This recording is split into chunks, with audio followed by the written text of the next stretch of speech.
Tonight's numbers are 8 and 11.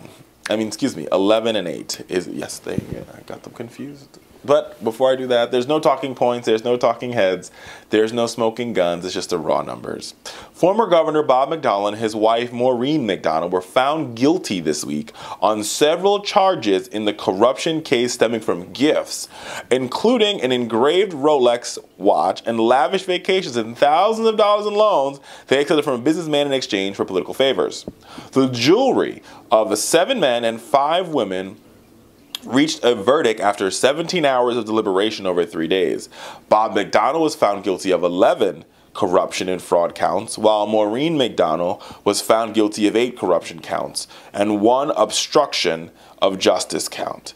That includes 6 counts of obtaining property under the colors of the official's right to of a price tag of $138,000, including a $15,000 check for the McDonnell daughter's wedding. Now we'll have to see what happens on this particular case, but there's a good chance, in all likelihood, both Maureen and Bob will be going to the big house. And at the after the ceremony, he said he keeps his trust in God. Well, America, let me tell you all the things that they got. They got a black Rebecca mink shoes, black Louis Vuitton shoes, white Louis Vuitton shoes, cream Louis Vuitton purse, cream Louis Vuitton wallet, silver Rolex watch, a silver engraved Rolex watch with 71, the governor of Virginia, on there. They got a black Armani jacket, 2 matching dresses, 2 gold Oscar de la Renta dresses, a black Louis Vuitton raincoat, gold Oscar de la Renta sweater, an Amelia Rose earrings, and I can go on and on and on and on. Not to mention they got the $15,000 check for their daughter's wedding. They got the University of Virginia golf balls, on and on of this level of corruption. Now here's the ha-ha here. This is what you call the ultimate fall from grace. I mean, Bob McDonnell, guy with the perfect hair, Bob for jobs, right? This guy had the ability to possibly be the next president of the United States.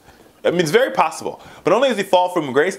This is not the first time we've seen this from our fond old good friends of the Republican Party.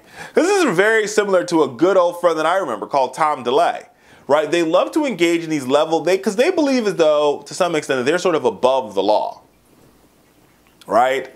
And, you know, I feel really bad for well, not really. I feel bad for the Virginia Republican Party because these are the candidates that they have. And don't get me wrong, he's the only one. Because their good old friend, Ken Cuccinelli, was also possibly wrapped up in this debacle. Now, he didn't go as far as Bob McDonnell did. But America, this is part of the problem in politics and in state capitals, is that people can buy access. And buying access limits the American people's democracy.